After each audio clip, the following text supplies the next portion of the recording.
আপনাদের যে কোনো গাছের বৃদ্ধি কি একেবারেই কমে গেছে? গাছের গ্রোথ একেবারেই হচ্ছে না, কিংবা কুঁড়ি আসছে না বা ফুল ফুটছে না, গাছের পাতাগুলো হলুদ হয়ে ঝরে পড়ে যাচ্ছে, শীতে চারা গাছগুলো কি একেবারেই বেড়ে উঠছে না? তাহলে আজকের ভিডিওটির সাথে থাকতে হবে। আজকে আমি আমার এই ভিডিওতে সর্ষের গুঁড়ো খোলের সাথে মাত্র দুটো উপাদান অ্যাড করে এমন একটা শক্তিশালী জৈব তরল সার তৈরি করে দেখাবো, যে খাবার গাছের মাটিতে মাত্র একবার প্রয়োগ করলে সকল প্রকার সমস্যার সমাধান হয়ে যাবে। এই শক্তিশালী জৈব খাবার আপনারা কিভাবে তৈরি করবেন, কতদিন অন্তর গাছের মাটিতে প্রয়োগ করতে হবে এবং এই খাবার প্রয়োগ করার ফলে কি কি উপকার পাওয়া যাবে, কোন কোন গাছে দিতে পারবেন এবং কোন কোন গাছে এই তরল খাবার দেওয়া যাবে না, জানতে হলে ভিডিওটির সাথে অবশ্যই থাকতে হবে। যদি আপনারা ভিডিওটা স্কিপ করে দেখেন তাহলে অনেক কিছুই অজানা থেকে যাবে। নমস্কার বন্ধুরা, আমি সোনালি আর আপনারা দেখছেন সোনালিস গার্ডেন।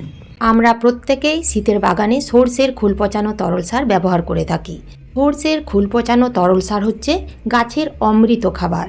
এই খাবার আপনারা যদি এই শীতে সকল প্রকার গাছের মাটিতে দিয়ে যেতে পারেন, তা জবা, গোলাপ, রঙ্গন, টগর এছাড়া যে কোনো গাছ হতে পারে। যে গাছে ফুল ফুটছে না সে গাছে ফুল ফুটবে, যে গাছের গ্রোথ একেবারেই থেমে গেছে সেই গাছের গ্রোথ খুব তাড়াতাড়ি বৃদ্ধি পাবে। এছাড়াও আমরা যে শীতের ছোট ছোট চারা গাছগুলো লাগিয়েছি সেই ছোট্ট ছোট্ট চারা গাছগুলোকে খুব তাড়াতাড়ি বাড়িয়ে তুলতে পারবে আজকের আমার এই ভিডিওতে শেখানো শক্তিশালী জৈব তরল সার প্রয়োগের মাধ্যমে। শুধুমাত্র গাছে খাবার প্রয়োগ করলেই হবে না। গাছের মাটিতে শুধু খাবার প্রয়োগ করলেই যে সেই গাছ থেকে ভালো রকমের ফুল পাওয়া যাবে বা গাছের গ্রোথ সুন্দর হবে তা কিন্তু নয়। তার সাথে সাথে আপনাদের ছোট্ট ছোট্ট কিছু টিপস ফলো করতে হবে। যেমন গাছগুলোকে এই শীতে ফুল সানলাইটে রাখতে হবে, যেখানে সকাল থেকে সন্ধে পর্যন্ত খুব কম করে হলেও 5 থেকে 6 ঘন্টা রোদ থাকে, সেই রকম জায়গায় গাছগুলোকে এনে রাখতে হবে। গাছের মাটি আলগাভাবে 15 দিন অন্তর খুশে দিতে হবে। এতে মাটির ভিতরে থাকা বিভিন্ন ধরনের ক্ষতিকারক ব্যাকটেরিয়া নষ্ট হয়ে যাবে। এছাড়াও মাটির ভেতরে শিকড় খুব ভালোভাবে ছড়াতে পারবে। শিকড় যদি খুব ভালোভাবে ছড়াতে পারে তাহলে সেই গাছের বৃদ্ধি কিন্তু খুব ভালো হবে। এছাড়াও যদি দেখেন গাছে পোকামাকড়ের আক্রমণ হয়েছে তাহলে কিন্তু সেই পোকামাকড় গাছ থেকে দূর করতে হবে। পোকামাকড়ের আক্রমণের ফলেও গাছের গ্রোথ থেমে যায়, গাছে কুঁড়ি আসে না বা ফুল ফোটে না। সেই জন্য আপনাদের নিয়ম করে কীটনাশক স্প্রে করতে হবে। এখন জেনে নেওয়া যাক গাছের অমৃত তরল খাবার আপনারা কিভাবে তৈরি করবেন।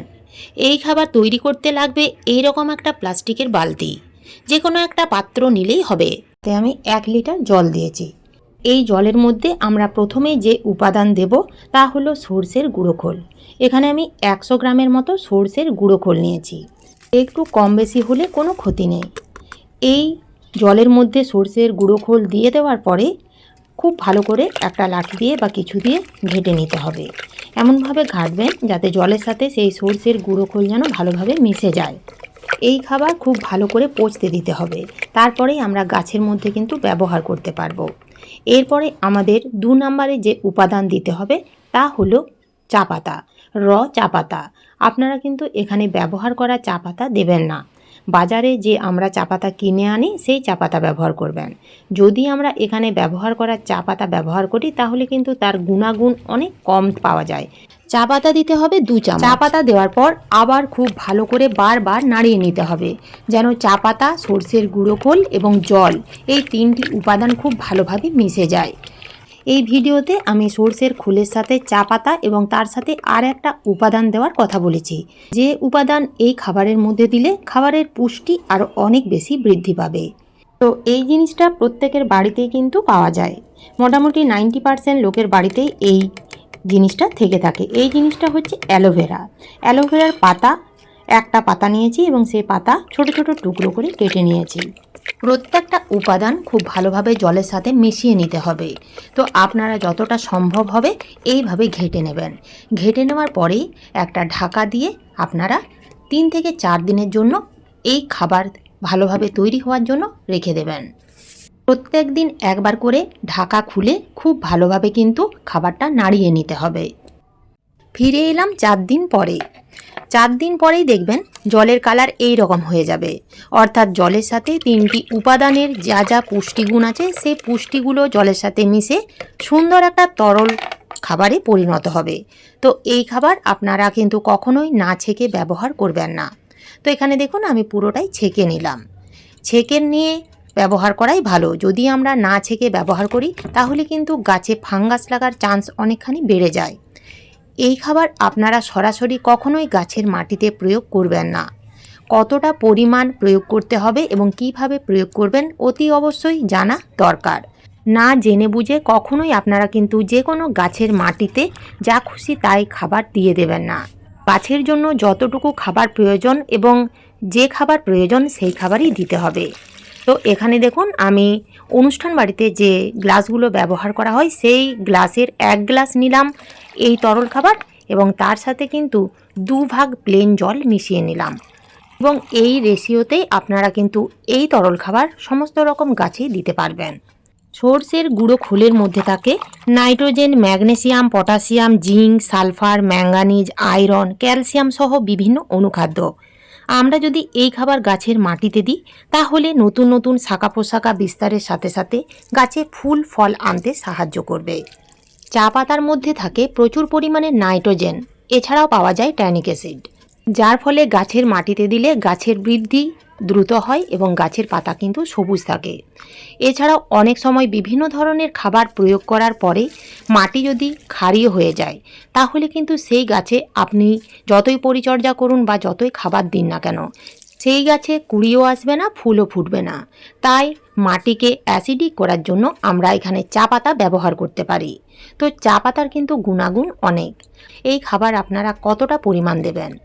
আমরা একটা বড় টবে মোটামুটি 10 থেকে 12 ইঞ্চি টবে যতটা পরিমাণ জল দিই ঠিক ততটা পরিমাণ আপনারা কিন্তু এই খাবার দিতে পারবেন। এই সময় এই শীতে আপনারা সমস্ত রকম ছোট ছোট চারা গাছেও কিন্তু এই খাবার দিতে পারবেন, তবে পরিমাণ কম দেবেন। আপনারা এখানে দেখতেই পাচ্ছেন ছোট্ট একটা কাপে 1 কাপ করে আমি প্রত্যেকটা ছোট ছোট চারা গাছে এই তরল খাবার দিয়ে দিচ্ছি। যেহেতু এই খাবারের মধ্যে অ্যালোভেরা দেওয়া আছে তাই কিন্তু অ্যালোভেরা দেওয়ার জন্য এই খাবারের পাওয়ার অনেক বেশি বৃদ্ধি পেয়েছে। কেননা অ্যালোভেরার মধ্যে আছে amino acid, antioxidant, calcium, magnesium, zinc আরও অনেক কিছু। অ্যালোভেরা জেল অ্যান্টি ফাঙ্গাল এবং অ্যান্টি ব্যাকটেরিয়াল প্রপার্টিস হিসেবেও কাজ করে। এছাড়াও গাছে বা মাটিতে থাকা বিভিন্ন ধরনের ক্ষতিকারক ব্যাকটেরিয়াকেও ধ্বংস করে।